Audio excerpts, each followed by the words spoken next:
Bonjour, bonjour, mes amis. It is delightful to be here with you this evening to be discussing this very important topic that, if it has not touched you personally, likely has touched someone you know. We're going to be talking all things dementia this evening, but to the end of how do we go about preventing it? Because the story has shifted from there's nothing I can do, and this is inevitable based on my genes or family history, to one more of empowerment. There's a lot that can be done to prevent. So, discussing this with me tonight, I have the most illustrious Dr. Tracy Steady Hardcastle. Bonjour, Madame. How are you? I am well. How are you? Thank you. I'm doing well. I'm doing well, and I'm looking forward to this conversation this evening because I like that the conversation around Alzheimer's and dementia is shifting from one again where it's people feel almost defeated in that it's in my family history, it's in my genes, there's nothing I can do, to one now where we really can say, actually, that's not true. There's a lot of reasons you can develop it, and there's a lot of things because of that that you can do your best to try and prevent it. Absolutely. And Yeah. coming from a place of hope and feeling empowered is one of the things Yeah. that I think we really um, is one of the really great things about the DNA company and the work that we do and the education that Yeah. we provide is that it's always to the end of empowering our patients. And so I think that's great. Yeah. Yeah. Wonderful. So why don't we set the proverbial table, if you will, and why don't we talk a little bit about Alzheimer's dementia, namely how often is this showing up? Is this a concern?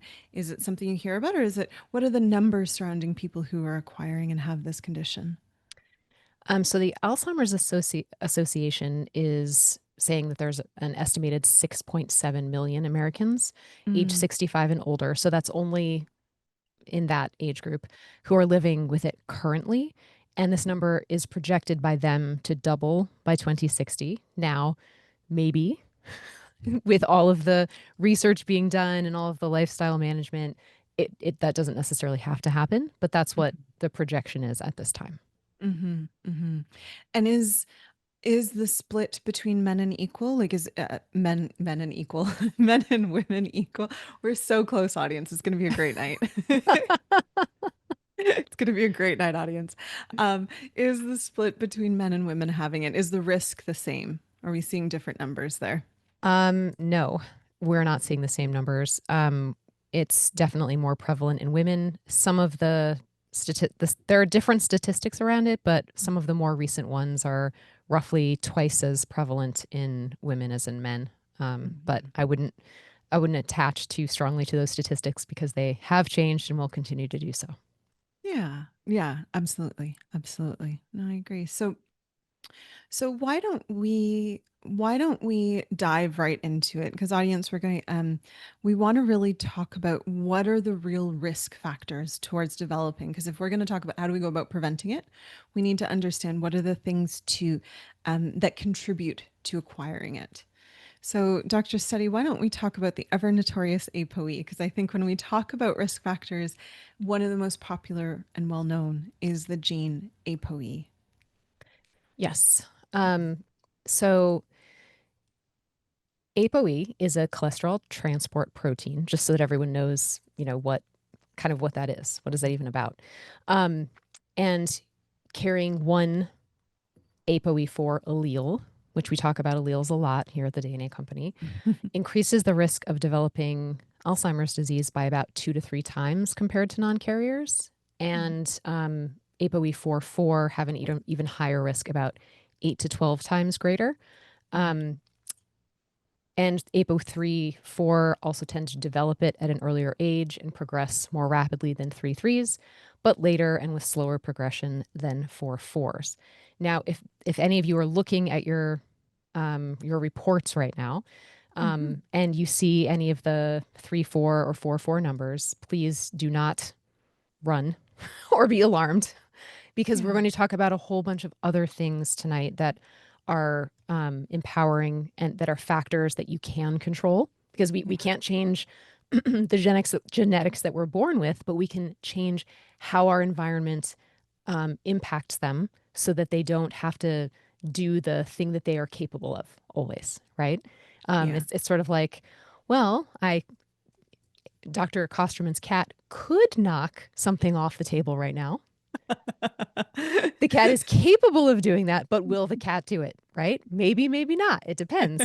Depends on what's going on, right? So, Schrodinger's cat until it happens. exactly.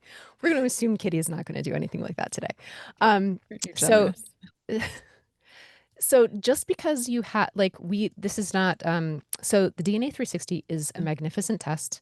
It gives so much information. It is not diagnostic. If you receive these results that you have a 3-4 or 4-4, we are not saying you are going to develop Alzheimer's disease. However, knowing that you have those Yeah. could very well empower you to modify your lifestyle accordingly so that you can reduce your risk. Not knowing means that you have no way of knowing whether or not you need to do Yeah. something to change how you're living. And a Yeah. lot of other genes can also affect it. So it's more of a big picture. It's not a one ingredient meal.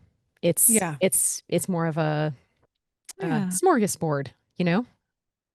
And I think it's important, audience, for you to understand that there are people with an APOE presentation of 3-3, which we consider normal insofar as it doesn't impact your cholesterol and Alzheimer's risk in a negative way, nor does it impact it in a positive way. So there's people walking around with a normal genotype that do have and develop Alzheimer's dementia.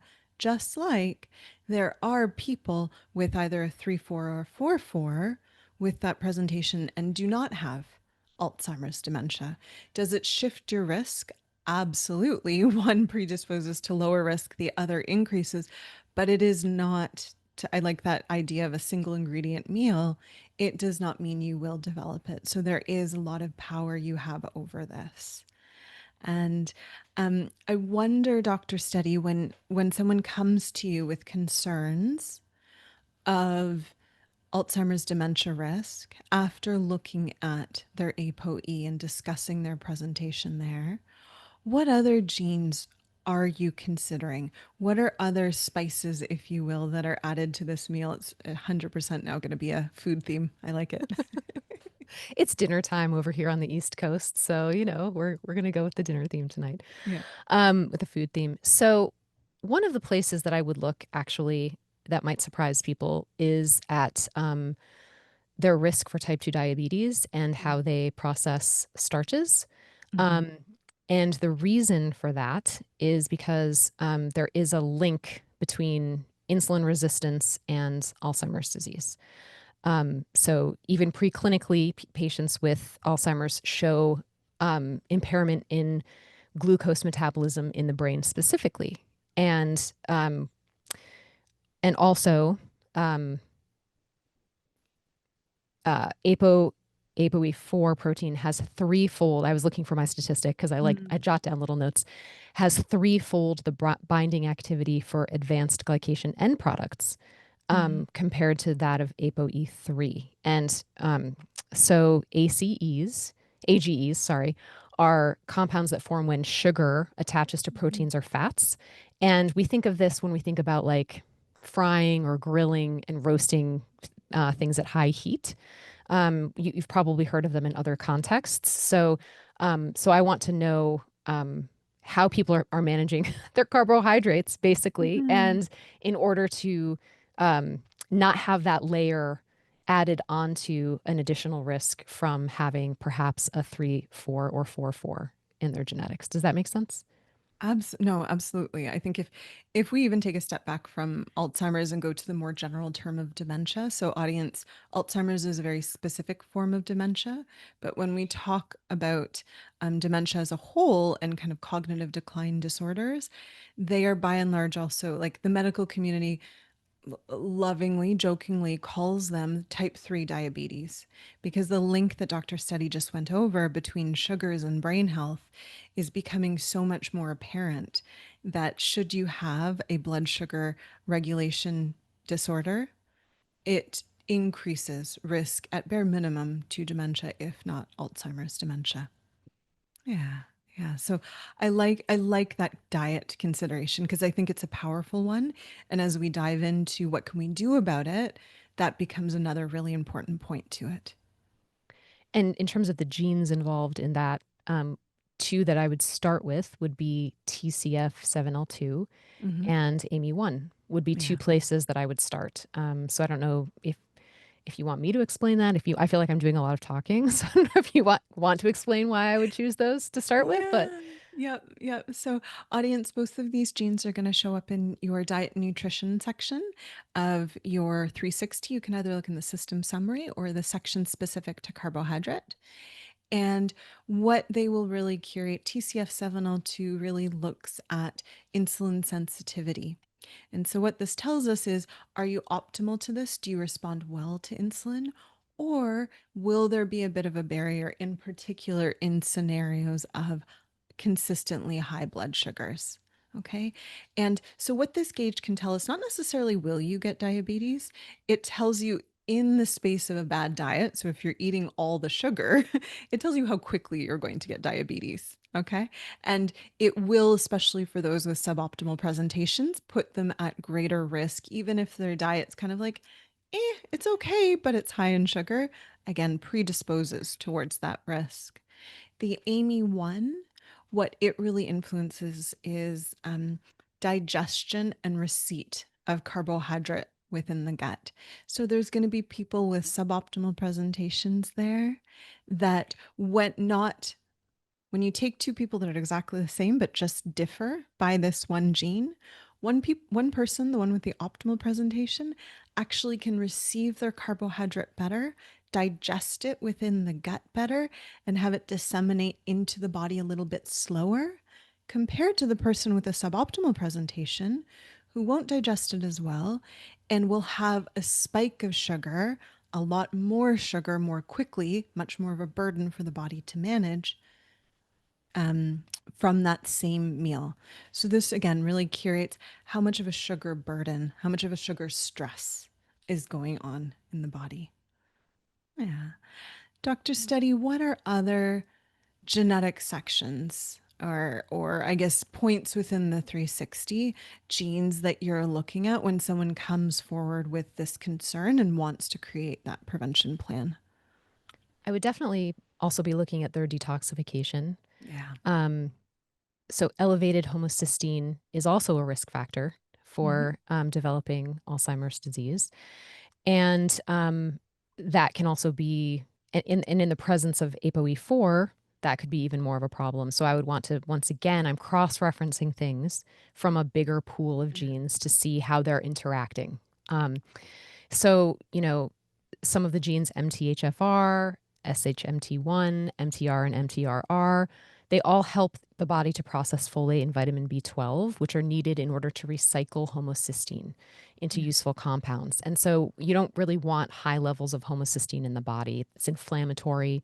It's a risk factor for cardiovascular disease. And so, the overlap between things going on in the brain, especially the vascular portions of the brain and the cardiovascular system, there's a lot of overlap there for a Yeah. lot of good reasons. And so keeping that inflammation down, keeping the vessels of the brain not inflamed and strong and resilient is always a good thing. And you don't really want the homocysteine to build up in the blood. So I would definitely be looking at methylation as another place that I would go.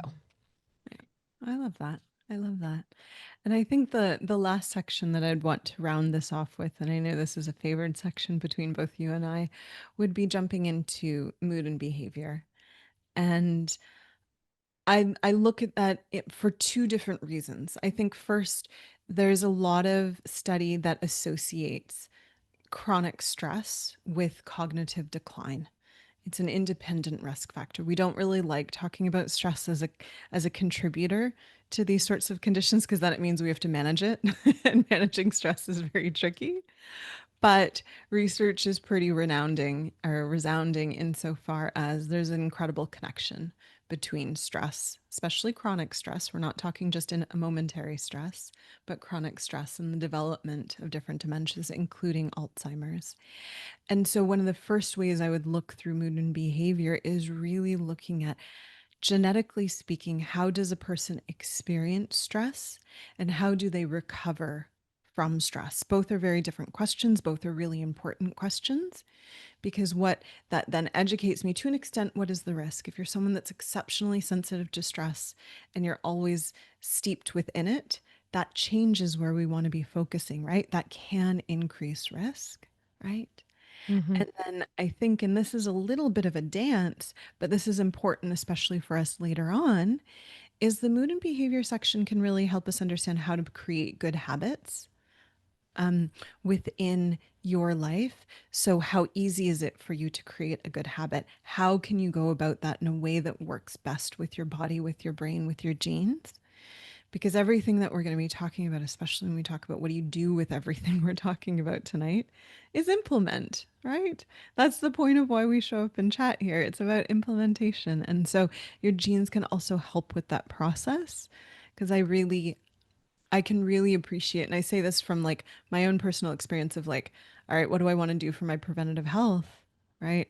It feels very overwhelming. And so sometimes it's much more comfortable to stick your head in the sand and not do anything. But you know, we that's not very helpful. And so genes can really be that clinging point, that anchor point to how do we go about implementing things. Yeah. Absolutely. And doing it one at a time.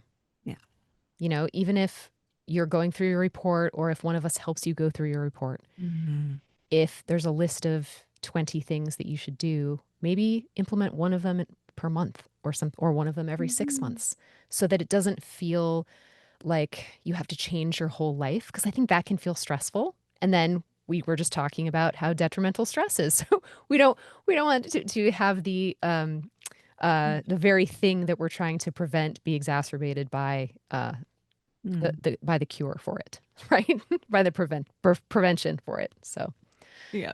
Yeah.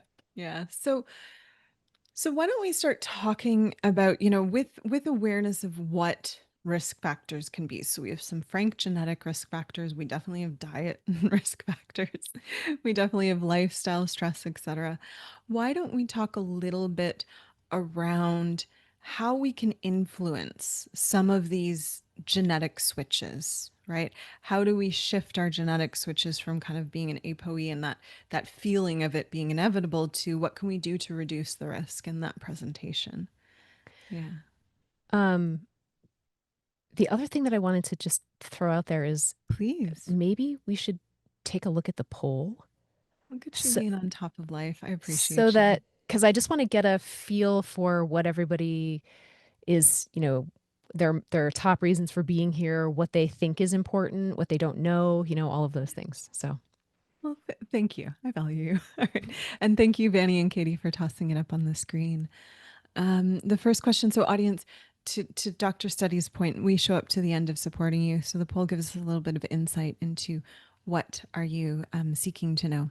So the first question we asked was, do you have a family history of Alzheimer's or dementia? And 45% of our audience is saying yes, they have a close family member, with an additional 15% saying extended family member. 30% of the audience saying nope. So amongst the fortunate there, and then about 10% said they're not sure. We asked the question of how concerned are you about your risk of developing it?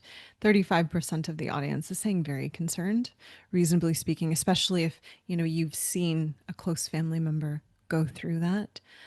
With a majority of the audience, 53% saying somewhat concerned. Um, the next question we asked is, have you explored your genetics for Alzheimer's related markers? This includes APOE, but also some of the other ones that we've talked about. Um, and a majority of the audience, about 45%, saying yes, they're a consumer kit, so something like the DNA 360. And about 10% of the audience has said they've done it with a professional, so a hospital based geneticist. And 41% of the audience is saying no, but they're curious. So hopefully we'll shift that curiosity into a point of empowerment because I think knowing this can be incredibly powerful and pivotal in how you go about making these prevention decisions. The next question we asked is, what factor do you believe plays the biggest role in Alzheimer's? And I'll mail out gold stars to our audience this evening. A majority of the audience, 75%, is saying a combination of all. So that would be genetics, lifestyle, environment. So gold stars for the audience, because wonderfully and tragically, it is absolutely a combination of everything. The last question I asked is, what are you hoping to learn most from this session? About 40% of the audience is asking for lifestyle changes to reduce risk. 35% of the audience is asking to understand early signs and prevention strategies. I have a really interesting early sign, so I'll make sure just between the two of us, one of us needs to remember to discuss that. Um, and then, yeah, so that's it's principally a lot around prevention that the audience is seeking there. So thank you, Dr. Steady. I appreciate you being the audience's advocate. I want to hear about this early sign kind of immediately. I know that you had asked another Yeah. question, but now all I can think about is is that. So I might need to hear that and then get a refresher on the It, previous question. Yeah, audience. So just as the stating the obvious in the room, Dr. Steady and I are giant nerds, and we do things like PubMed Super Bowl, where we jump into PubMed and we go way too crazy. So this was part of my PubMed Super Bowl.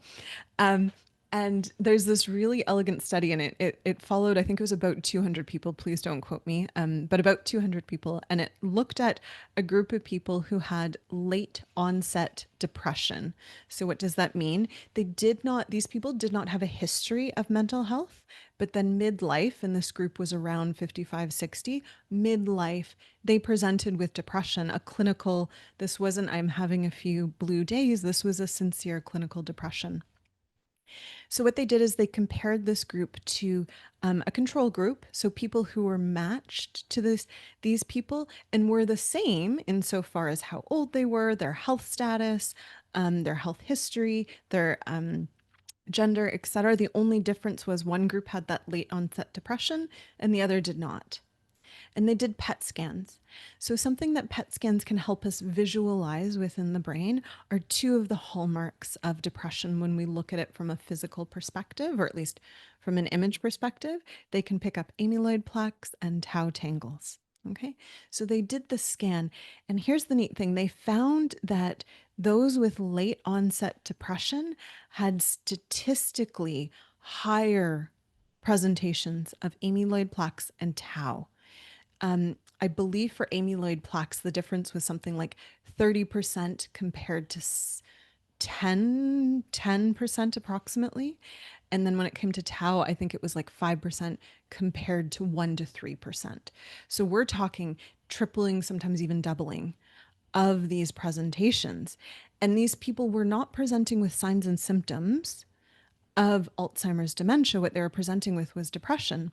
They then followed these people, the people with that depression, and they found that approximately 7 years later, so this would be when these people were in their mid to late 60s, maybe sometimes earlier, depending on when they were scooped up, they started showing signs of Alzheimer's depression or Alzheimer's dementia.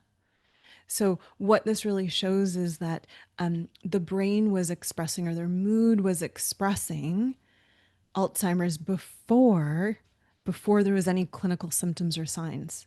7 years, 6, 7 years. And so it was this idea, and I think this is an important idea, audience, that when something shifts within you, especially if it's something quite marked, you've never had depression and all of a sudden you can't get out of bed, there might be something more to it that, either an SSRI or therapy may not be able to address. And there's, really that encouragement of the lifestyle element, because lifestyle helps depression, lifestyle helps dementia, right? So, yeah. Thank you. I did Mhm. not know that. I love learning. So I really appreciate learning. Of course. And I hope our audience does as well. You can participate in our nerd Super Bowl. So where were we? I think we were going to be looking at epigenetic factors, or at least this idea of, so we know you're susceptible, genetically speaking, to something. What on earth are we going to do about it? Yeah. Yes. Um, Well, the environment, I think, Mm. is a good place to start. Not that we can control everything about the environment. We can't control big fires and things like that, except to get, air purifiers and things like that. So, um, you know, the air is a big deal when it comes to preventing Alzheimer's disease. You just don't want long-term exposure to fine particulate matter. So, if, you know, when Canada shared their smoke with us a few weeks ago, thanks. You're welcome. Um, you know, not repeatedly going out and, running in that, but it would really have to be over months and years in order to really be a thing. You don't have to, put on an oxygen mask in your house if when Canada is on fire and you're getting some of that smoke at your house. But trying to just expose your lifetime exposure, reduce your lifetime exposure to it is a good thing to do. Um, Heavy metals and things like that, pesticides, all of the things that um, one might think of in terms of any kind of buildup in the body that we don't want. Something that doesn't belong there Yeah. um, is Yeah. is not something that we want to have Hmm. building up. This was an interesting one to me, which is the noise pollution thing. Mm. So apparently, Oh, yes. chronic exposure to high noise levels, like big traffic areas, was associated with about a 9 to 10% higher risk of dementia. So that's where, if you live someplace near there, near a high traffic area, earplugs at night or something like that, so that you can get better sleep, because sleep is also important. I have a whole section in my notes about sleep. Um, can be really helpful, and just awareness that if you have some of these risk factors Hmm. and live near a lot of noise. I used to live near a baseball stadium when I was in No grad way. school. Yeah, I lived near Wrigley Field, so in Oh, and Chicago. that's the Boston one, right? It's the Chicago one I went Oh, to I school for. totally knew that. Sports. But so, it would sometimes keep me up at night if the game went late, and I'm kind of Mm. an early to bed person. But anyway, so just making sure that you can kind of minimize that or do other things really well. Yeah. One of these things alone isn't going to make or break your Yeah. situation. It's just thinking about all of these things in concert, like the whole meal, is a an important. These are just things to keep in mind. Yeah. Yeah. Um, And I think, audience, one thing that knowing your genes in this space can be really helpful too is how much do you need to care? And let me qualify that. Um, it is not ideal for anyone to expose themselves to environmental pollutants. Let me just put that on the table. That said, if you stick to people and they have different genetic profiles, one which is an optimal detoxer and the other one which is not, we know that they're going to receive, and the person with the suboptimal presentation is going to be much more impacted by that environmental exposure compared to the person with the optimal presentation.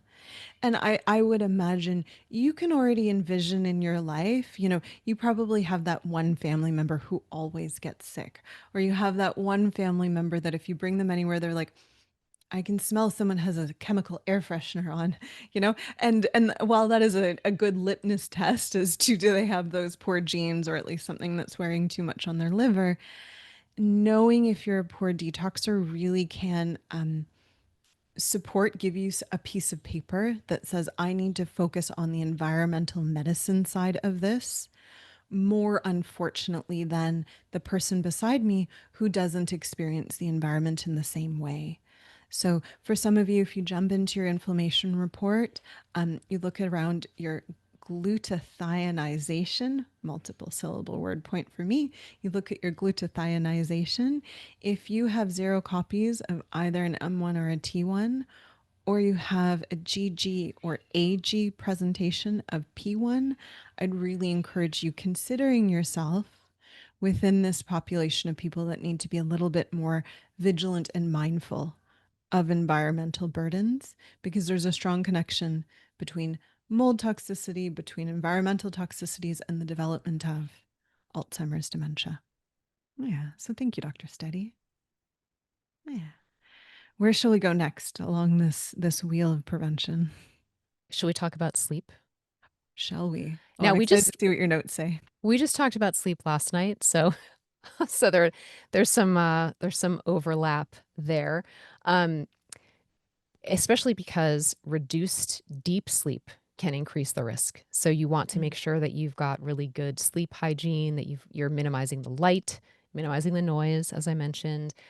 Now, some people's genetics, as we discussed last night, make them more likely to develop insomnia or wake up frequently. And interestingly, one of the several genes that we talked about last night in terms of sleep that also seems to be implicated in um, an Alzheimer's disease is BDNF. Mm-hmm. So several studies and meta-analyses suggested that that BDNF levels can correlate to how quickly Alzheimer's progresses. And so this is another place where knowing your genetics and then boosting that BDNF in the ways that we know how to boost it can be really helpful. And in another place where you might want to pay attention to if you're somebody who's traveling a lot or doing shift work, and if you have a certain presentation of BDNF that you might need to take extra good care of yourself. And so that's always the thing with the genes. What do these genes require of me in order for me to thrive? I think is the question that when I look at my Mm-hmm. Hmm. several suboptimal genes, we'll just say several, is I think to myself, what is my body asking of me? Because I Mm-hmm. ultimately have control over the input that I'm giving it. And so it's sort of I try to treat us a little bit like a team.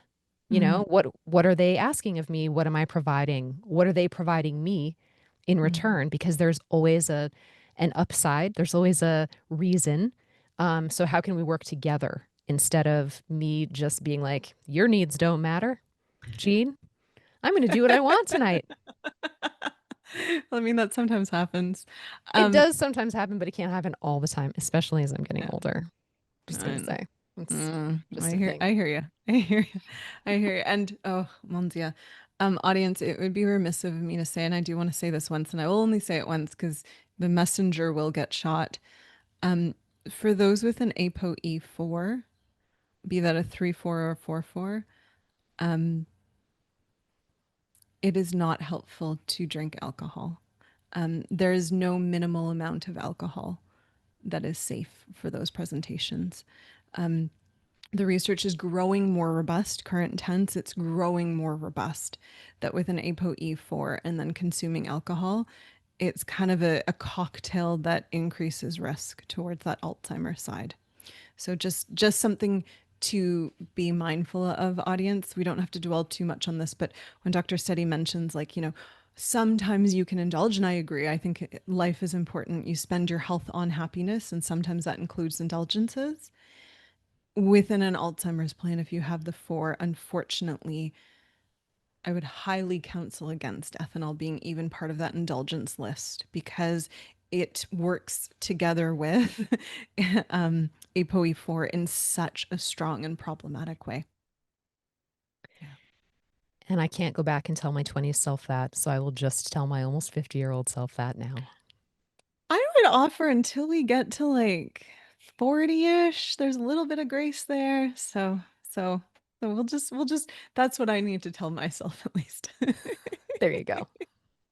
Yeah. Yeah. And so JM, that's APOE4. And so you'd find that in your cardiovascular report.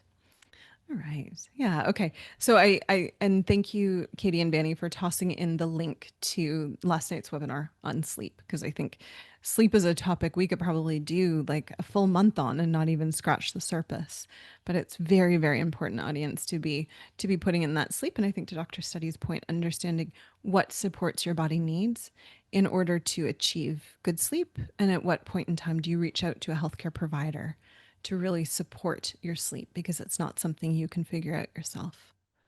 And once again, if you suddenly can't sleep, that's also a change, like Dr. Kosterman was talking about before. So what is behind that? And last night we went over many, many factors that can play into genetic and otherwise that can impact sleep. So, Yeah. Another thing that I want to talk through, and this even conventional doctors will agree is probably the best. mm, I want to talk about omegas separately, but what I want to discuss right now from a prevention perspective, be it preventing Alzheimer's or if you're in that early diagnosis stage, something that is so important is exercise. Exercise. oh, yes. Yes. would you like to dive into that at first, or shall I? Um, they've done studies, um, and exercise does slow the progression of cognitive impairment, and that's in 4 fours. Yeah. So, if the people who have to be most aware of it can have improvement. And so there was actually improvement in complex thinking and memory and in BDNF, as I was mentioning before. And so this is just walking. This wasn't, you didn't have to run a marathon or, take up downhill skiing or Oh, I don't know where fun. that came from or anything like that. Just increasing the amount of walking that you do can prevent can slow down progression and in fact reverse some of it. Yeah. So I think that that's a really hopeful thing because it's free. It doesn't take that much time to make a big difference. So it seems like a real um, a slam dunk, so to speak. Hmm. Yeah. Yeah. And so from the prevention side of things, because I think there's a lot of strong evidence that it slows and to an extent can reverse certain presentations of those that are diagnosed with. But even before that, when we just talk about walking, and I don't mean to be so dismissive, but because I appreciate for some walking might become a goal and is not something that's part of their life right now. But even walking, and this is over the course of a week, walking more than 140 minutes, which is just over 2 hours. So this is over the course of the week, people. You can reduce your risk by up to 69%, right? And again, that depends on where you're starting. So if you're starting from a bit more of a fit place, it's not going to be that 69. But if you're someone sitting there saying, I don't know where to start and I have a lot of things I should be starting on, walking is an incredible place to start. And for those that like to go for the gold star, because I love to advertise this, when we think about what form of exercise can be incredibly helpful towards this is the category of dementia as a whole, not necessarily specific to Alzheimer's, but dancing becomes one of the best things, exercises that you can be doing, because not only is it requiring maintained consistent movement of the body, it also encourages social interaction, which is very important. It encourages thinking because you have to think about, hey, where are my feet? Where's my partner going to be? What's the next move? Right. And then it also really gets that cardiovascular, that stretchy, that bendy going. So it's kind of like a lot of little things packed into one happy moment. So when we dance in and out of these webinars, which we tend to do, we're also preventing Alzheimer's dementia, which makes me so very happy. Absolutely. And also the shift of balance. Yeah. A lot of times when you're dancing, you're only on, your weight isn't balanced equally. And so that can be really good for people. And I do want to say, yeah, I didn't mean to imply that walking is easy for everyone, but there are things that one can do from a chair Mm. that are exercise. You can also chair dance. So there's chair Yeah. yoga. There are lots of stretches. There are entire workout routines for people Yeah. who can't walk very well. So the inability to walk does not mean that you don't get to take advantage of the exercise way of prevention and slowing down of progression. Mhm. I'm actually that inspires a plug if you'll be so generous, Dr. Steady. Audience, this Saturday, which theoretically is 2 days away, we are hosting our third installment of She Summit. So She Summit is a day-long webinar, free to registrants. You just got to sign up. You'll get a Zoom link. And we are going to be having several keynotes diving into the topic of perimenopause and menopause. And the reason my brain's got turning and I'm bringing this up is we do have our in house, wonderful, amazing, built like a tank in the best of ways, personal trainer Felicia Bruno, who is doing a session where she's walking our participants through a chair workout. So if you're not in a place where you're able to kind of like get up and be active and mobile, she's going to walk you through what does exercise look like when you're sitting down. And so this can be if, you know, that's where you're at, or maybe if you're at a desk all day, you can do a little bit of exercise as well because being stationary is the new spunking. Yeah. Right. Yeah. And even just getting to hang out with Felicia. I mean, I know. I would go just for that because she's so awesome and encouraging. She just makes you feel like you can do anything, right? She just has that way about her. So, Mhm. Mhm. Agreed. Agreed. And she's, I think, to audience. I don't know the age demographic of people watching. I'd love, even if you in the chat give us, only we can see it, but I'd love to know how old our audience is. And the reason I'm saying this, I think this is really important. Oftentimes people think that once they get to a certain age, it's kind of, can't do anything about it. Might as well just live out my days. I'm not going to be healthy, but at least, you know, I don't have to be reinventing the wheel. So we have a big smattering of the audience. Oh mon dieu. We have Marjorie. Marjorie, I wish I could high five you. Marjorie is here, and I won't say the age, but it is a beautiful, glorious age. But we do have, oh, happy birthday, Robin. Oh my gosh, happy birthday, Robin. Oh, I should ask how old people are more often. Um, but the reason I'm asking audience, and this is really applicable to those listening right now, there's a belief that once you get to being a certain age, give up. And unfortunately, you hear this from doctors too. But Felicia's an inspiration insofar as she is a fitness competitor and she didn't start on that journey until she was in her 50s. And when you see her body, you're like, girl, you have not been working out forever. She built this when she was older. Profoundly impressive. And when Dr. Study was talking about cardiovascular and how that can help increase the hippocampus, there's a study done 5 years ago, something like that, time ago, um, and it looked at people who were in their mid to late 60s, and it gave them a cardiovascular regime. It was 3 or 4 times a week. They were doing 20 to 40-minute stints, depended on the day, of cardiovascular. They were able to increase their hippocampal size. Hippocampus is one of the 2 points that Alzheimer's dementia will attack and atrophy, meaning the prefrontal or the frontal cortex, as well as hippocampus. That tends to be the target of Alzheimer's dementia. So, really targeting memory and thinking abilities, respectfully. And exercise was able in people's late 60s. Exercise lent to increasing hippocampal volume. So, audience, when I look at all these answers, so thank you for replying. I'm seeing as young as 50 and as glorious as 95 here. It is not too late for you. Please, please, please, please. Oh, we have another happy birthday, Cynthia. Happy birthday. Um, please, please, please don't think that it's too late for you. It's if people in their 60s, late 60s, almost 70s can increase hippocampal volume, so can you. Yeah. Yeah. Okay. which reminds me that also figuring out new ways to use your brain um, Mm. is also it's fun. You could learn a language. Some people like word games. Um, just trying to keep up with, you know, all of the things going on in the world, and then discuss them. You know what I mean? So it depends on what your interests are. Mhm.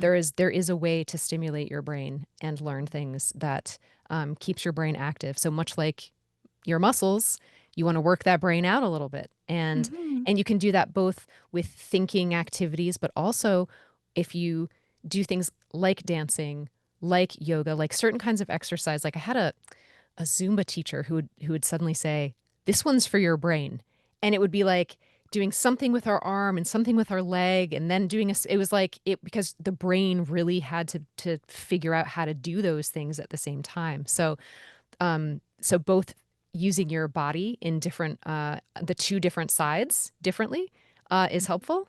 especially if you're really dominant in only using one side of your body for something a lot. I'm not calling you out. I'm not calling you out at all. Um, but then also just trying to be curious, I think, about the world in some way. Mm, Because there is so much out there and so many people to talk to. And so just, I would yeah. encourage you all to be curious. Yeah. I would lend and add to that, be curious within community. I think there are studies that look at how does community play into prevention of, and statistically speaking, the more entrenched you are within a friend group, within a community group that you feel seen and supported by, is something that can decrease risk of, this is general dementia, nonetheless, dementia. And so looking at social connections becomes really important. So I think when Dr. Steady suggests, like, hey, consider doing something different, novel with your brain, that includes going for lunch or dinner with different people that maybe have different worldviews, so that the conversation is engaging and not always the same kind of like, hey, what's the weather like outside today? That there's something topical that you in a friendly way can get into. Yeah. Yeah. And I think intergenerational friendships as well really play into that. Yeah. Absolutely. Yeah. Yeah. All right, Medell. Is there anything else that we want to discuss or review? I think before we jump into questions and answers, because audience, I'm seeing a lot of questions from you and I'm excited for them. I guess no webinar that I'm on can go by without me talking about 9p21. I don't know what my obsession is with this gene. Everyone has a favorite gene. I think mine's BDNF, and is yours 9p21? It must be Yeah. because I talk about it every single. I apologize. I can't help myself. I must kind of target my research in that direction because there's always a link. There is, and I'm grateful. I'm grateful. All right, I'm ready. School's in session. Let's hear it. Um, so 9p21 is something that's associated with sensitivity to inflammation of the endothelial tissue, which is blood vessels and things like the uterus and skin and intestines. Um, so, like, well, the digestive tract, I guess I should say. So, when it comes to dementia, we're thinking about the blood vessels of the brain, which I already mentioned. And so vascular dementia is a pretty big deal. And if we can do things to take good care of um, the things that 9p21 affects, if we know what our 9p21 status is and the things that we need to avoid, it can make people have a stronger reaction to gluten, for instance. So something that might not even be on your radar until you get your DNA 360 report, and you might see, oh well, I'm not celiac, but I do have a bunch of markers in the non-celiac gluten sensitivity. If you also have a certain presentation of 9p21, you may want to take that a little bit more seriously than someone who doesn't have that. And so if it's worth it to cut down probably on, if you want to, everyone has free will, to cut down on certain things in order to enjoy life for longer with your brain feeling awesome and able to do the things that you want to do. And that's kind of how I think about it. Like, of course it's my choice, but what do I want now and later to look like? And if it's that I can't have as much pizza, you know?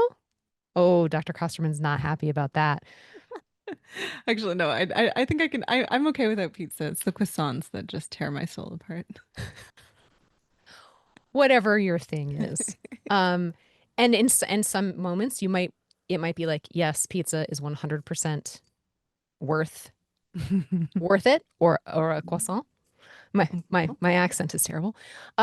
Is Beautiful. totally worth it. And some days you may not think it is. And so the ability to have choice, Mhm. I think, an informed choice is really what I love about knowing my genetics. Not that you asked, but that's what I love about it. No, no, I think I like that, right? It educates us on what choice might be more important than another choice as well. Yeah. Yeah. Oh, and I love that I learned your favorite gene today. That's delightful. Okay. All right, audience, I think we're going to jump into questions and answers because we have quite a few and we're looking forward to these. Oh, so close. There we go. All right. Our first question is um, Robin is asking, I assume even if you don't have a problematic gene presentation, you can still get Alzheimer's. And so, unfortunately, Robin, that is the case. Alzheimer's, one thing I hope you could, the audience can understand throughout our conversation this evening, not once did Dr. Study and I say, if this, then you will or won't get Alzheimer's. We talked about a large way, many different ways that Alzheimer's can be encouraged.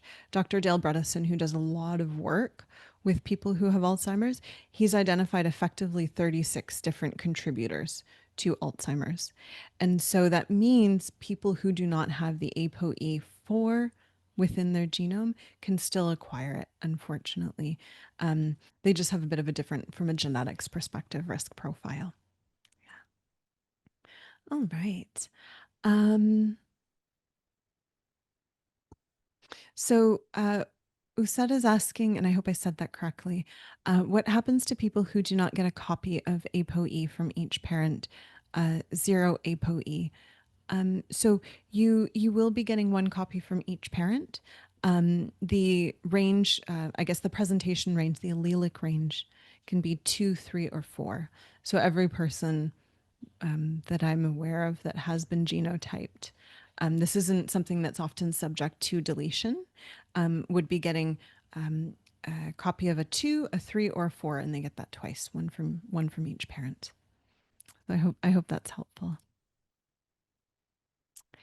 Um, all right, our next question is from Marianne.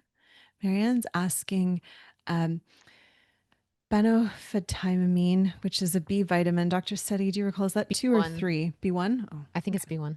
I think you're right. Um, and its effect on dementia. Are you familiar with that? Um, I have heard that it has positive effects in the brain and on the eyes in general. I'm looking up to make sure that I'm correct about that Mhm. it's a B, that it's B1. But I have I've not necessarily heard of that for dementia specifically. If I'm I've I've used it historically for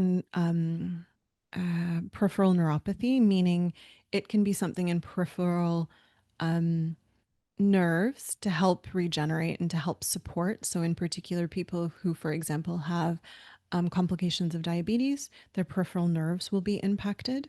But this is nerves outside of the brain. I'm not sure if there's specific support of this to nerves within the brain. and it is B1, so It that's is B1. confirmed. That Okay. yeah, we got it. Yeah, we got it. All right. Um, so I think, Marianne, I think there's research in regards to peripheral nerves. I'm not familiar, and I don't think the quick search there is proving there's support directly speaking to dementia. This said, B vitamins by and large all contribute to methylation, and having well supported methylation, I would argue, is part of dementia prevention. But I would see that as one of many and not in a mega dose in kind of a day to day maintenance dose. I wouldn't see this as a treatment for it. And the other thing to keep in mind about this particular one is that it's fat soluble, unlike most B vitamins, which are water soluble. And so you definitely just want to kind of keep in mind how much you're taking of fat soluble things because they're not just quickly passing through the body and making your urine yellow, unlike a lot of B vitamins, which can do that. So Yeah, yeah, yeah. Good call out. Thank you. Our next question. Our next question is from Nancy. Does what you discussed apply to other forms of dementia, such as Lewy body dementia?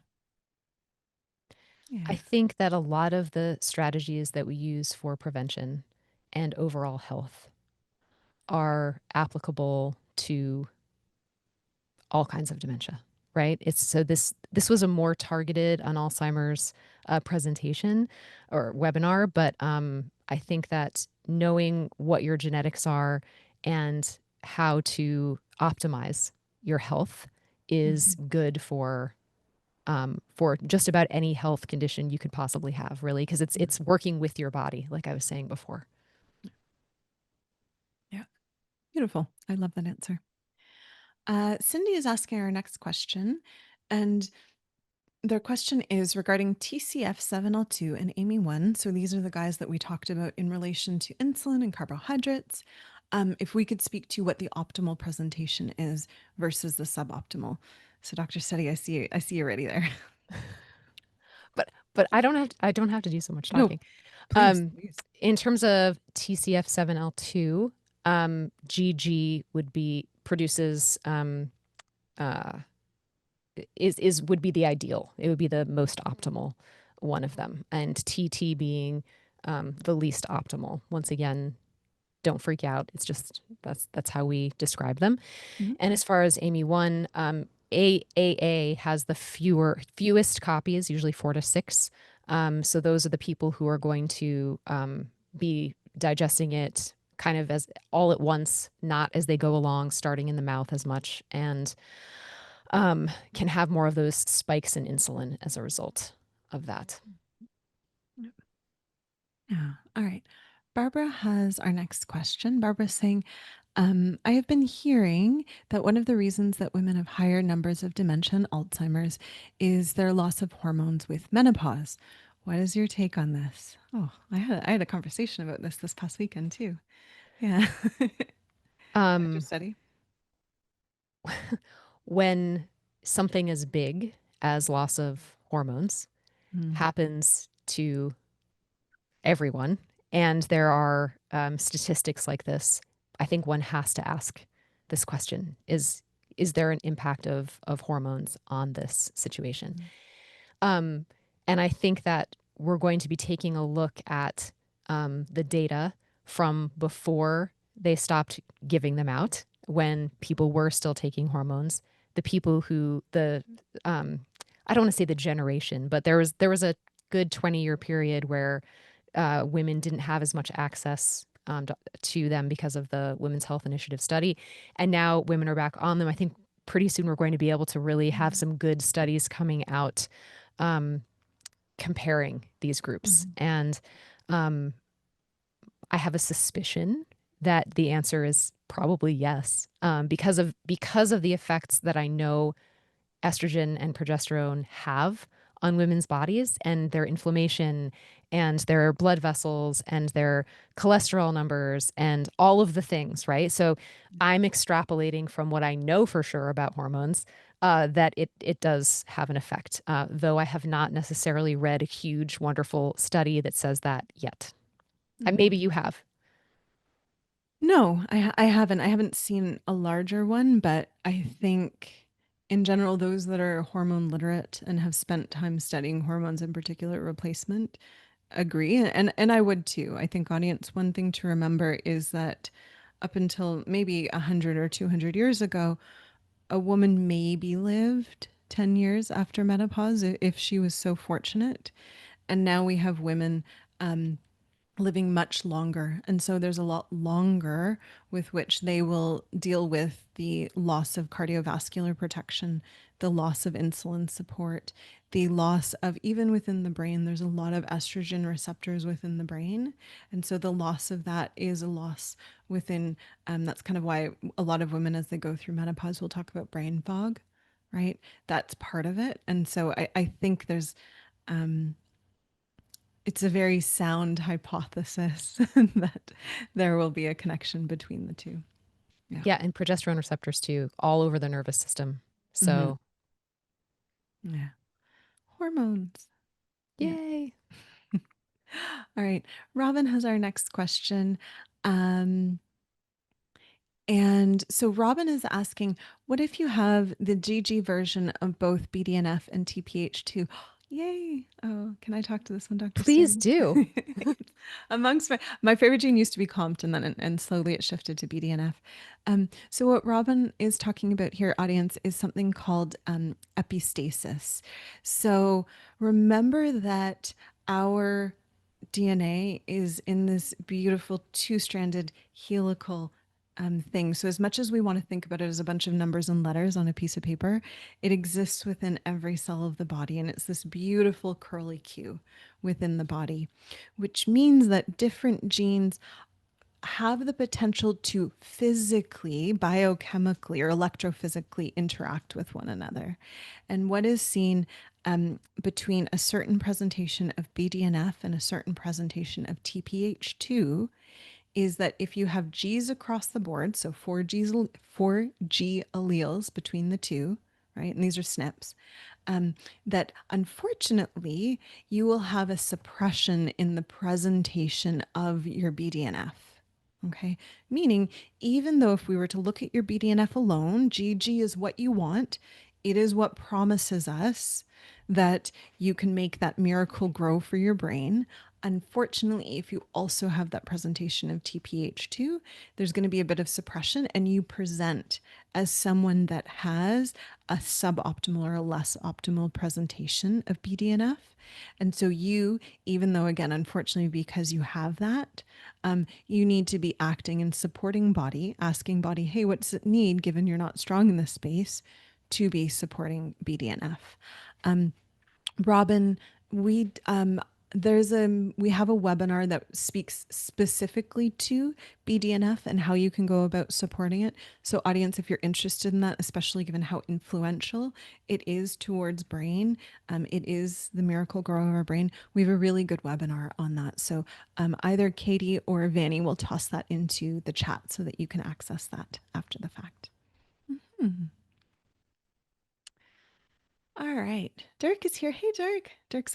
Dirk is a fellow computer scientist. So shout out to the computer. Yeah, I know. Shout out to the computer nerds in the audience. Um, Dirk is asking, to what extent, if any, will the amyloid plaque be reversed once one corrects the source of neural inflammation? Is that true that plaque deposits are the microglials walling off of inflamed parts in the brain, so one could expect reversal in neural regeneration and loss of cognitive function? Turkey always come in with the best questions. Um, I think, and Dr. Steady, please confirm my accuracy here. Um, the work around can you reverse and can you get these plaques down is ongoing. I don't think, and Dr. Steady, please hold me honest, I don't think there is yet a large study that suggests this. There's a lot of work being pioneered by Dr. Dale Bredesen amongst many other researchers, because dementia is a huge topic, and they, in a very small sense, are starting to see some reversal of symptoms, and sometimes that can be accompanied by a decrease of these plaques. That said, I don't know if we've achieved statistical significance to say that that is actually happening. Dr. Steady, did I just represent that fairly? Yes, to the best of my knowledge. Yeah. Yeah. So, but Dirk, I would really emphasize here, we don't always just have to be focused on plaques alone. There's a lot of work that looks at so one of the grading scales when we come to cognitive loss is something called MoCA. It's created in Montreal. It's a scale that really looks at cognitive loss.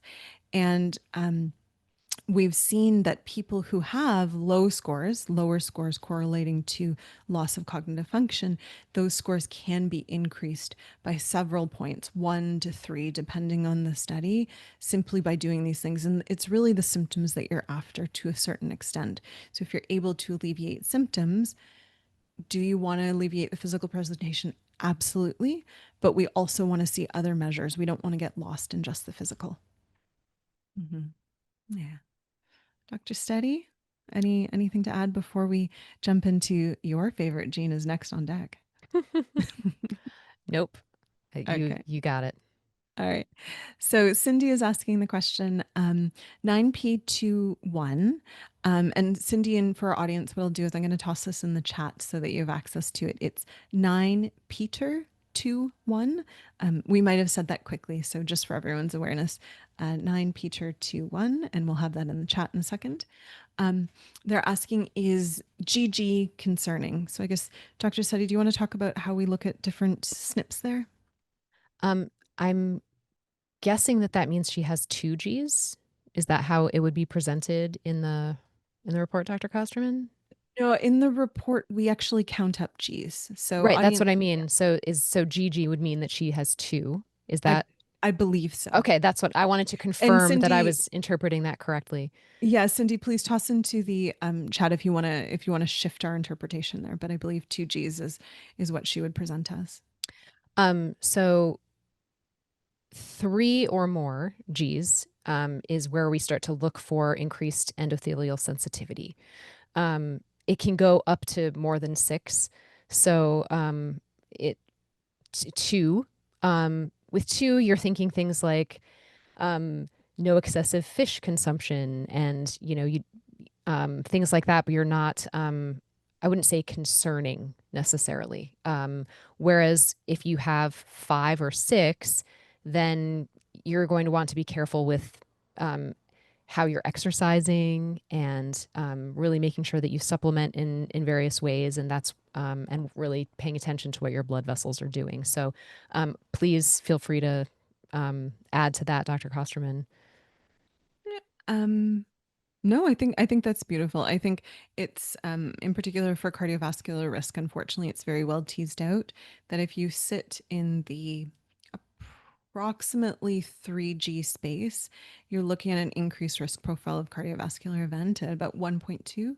And unfortunately, once you get up to the 5 and 6 space, that's where it's about 1.8, 1.7, 1.8, depending on the study. So those that sit in the higher end, I think, need to be thinking of all things cardiovascular and related diseases, Alzheimer's being one of them.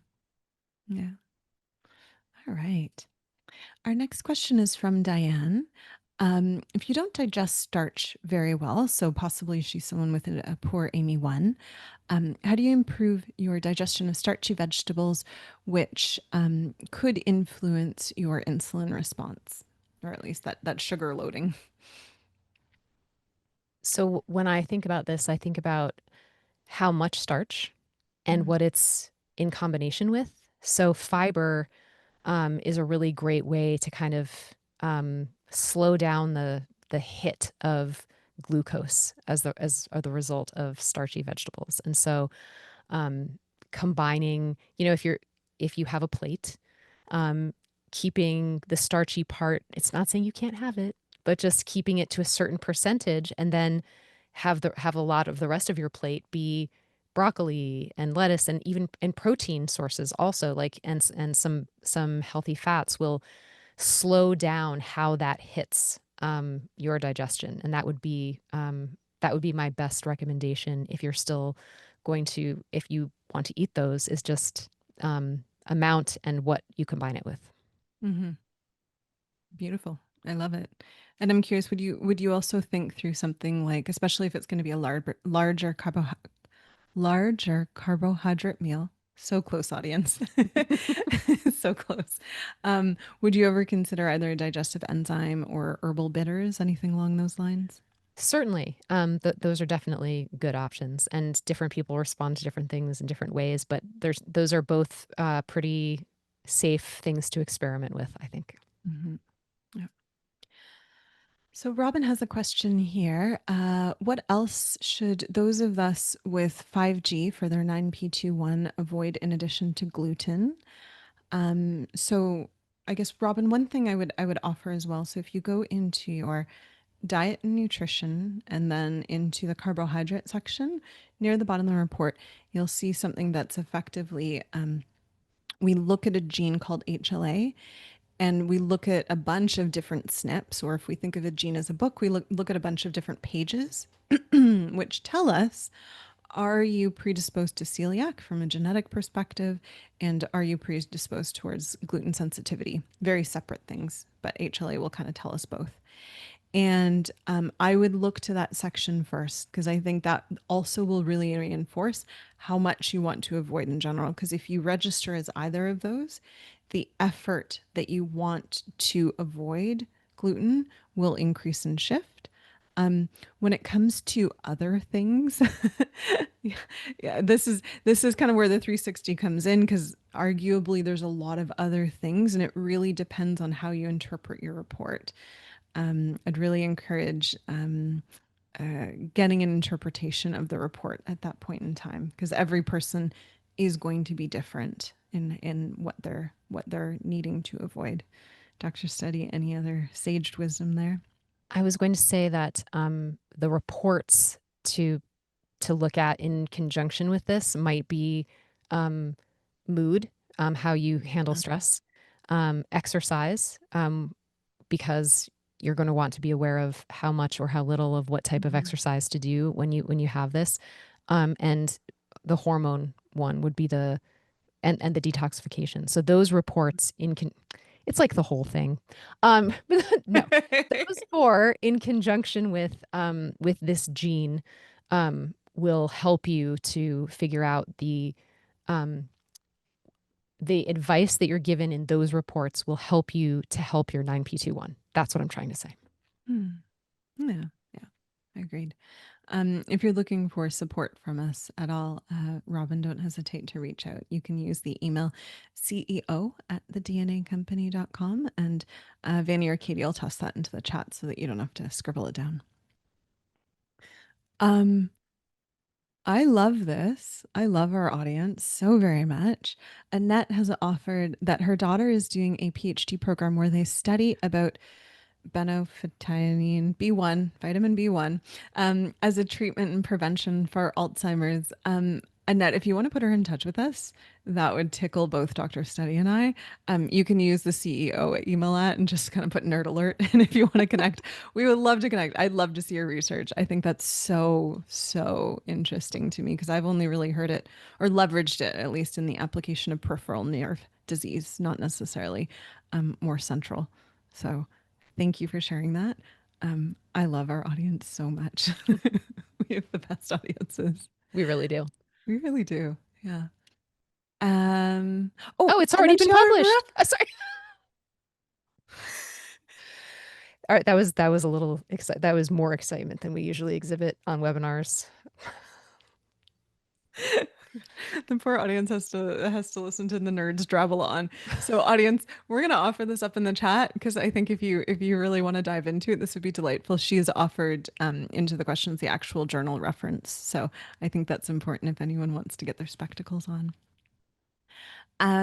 Cindy has our next question here, and they're saying, and this is in regards to epistasis that we talked about for BDNF. Um, uh, they're saying that their presentation is BDNF GG and TPH2 GT. Is that concerning? And the answer is not in regards to BDNF. No. So it has to be G's across the board. So Gregory's across the board. So yours is not. The TPH2 does talk about the creation of serotonin. And so I'd really encourage you to look at the other serotonin elements within your report and assessing is that something that is a weak point for you and perhaps could be addressed, as Dr. Study said. Like, is that something within your genes that say, hey, we need a little bit of TLC so that you can feel the best you can? Yeah. Yeah. All right. Oh, and then Marianne is also offering that the information on that very specific type of B vitamin, B1, that I can't pronounce, it's also within a magazine this month. I think it's a supplement magazine that offers that. So there's a few resources out there that can explore that. So I think Dr. Study, you and I have a new Super Bowl to have. Yes, indeed. I imagine we'll be discussing that next week. Yeah. So, audience, thank you for joining us. Dr. Study, before we let audience go, we've talked about everything here insofar as we've kind of said sleep is important and diet is important and environment is important and this is important and the person over there is important. What thoughts would you have for our audience as they're sitting there and they're like, hey, I'm in my late 60s, early 70s. What are the thoughts as to how we can start mobilizing some of the information in a way? How can we actually get our audience up tomorrow and have them changing a little something to support their health tomorrow? I have two different approaches that sprung to mind immediately. Yeah. One was go for the low-hanging fruit.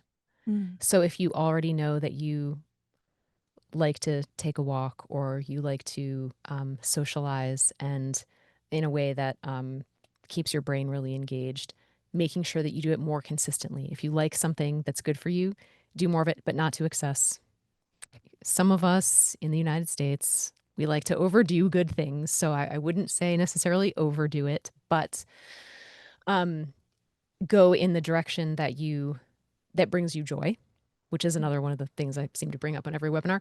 But then also, I think some of the things that have been studied really, really well um, in terms of prevention and slowing down of these things is the other place that I would start. So that's where the exercise piece seems like the place that I would probably choose, just because of the amount of research that has been done on it. And then there are, and then from there, then you can pick the next thing to do and not stressing yourself out. Exercise also helps with sleep.